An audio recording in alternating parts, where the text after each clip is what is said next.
As some people struggle to adapt once they're released from prison, Governor Cooper is trying a new way to change that. Yeah, a new executive order aims to better coordinate resources across the state government to improve outcomes and keep more people from ending up behind bars again. Capitol reporter Michael Hyland is live for us tonight in Raleigh with a closer look at how they plan to do that.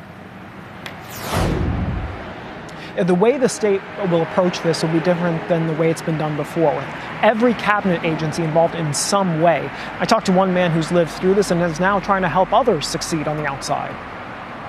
Former inmate number 13928-056. A number is one way to identify him, but Greg Singleton says there's much more than that. He had goals and passions, but after he was released from prison, he says he struggled with this the most. The challenge was, who can I trust?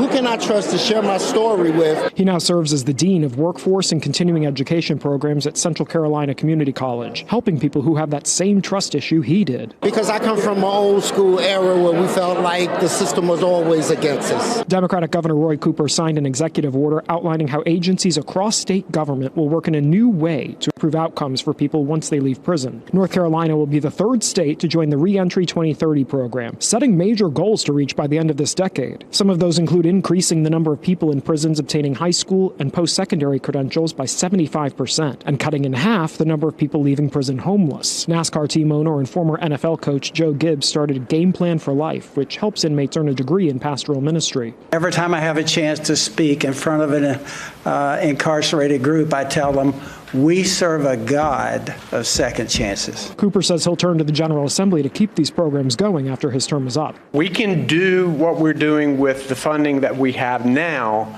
but we will be going to the General Assembly for help. We know that this is an investment in safe communities.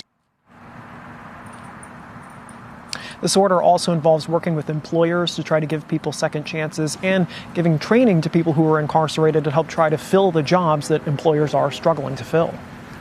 And Michael, I know it's no secret the governor and the General Assembly rarely agree on a lot, but he sounded pretty optimistic about working with them on this particular issue. Why is that?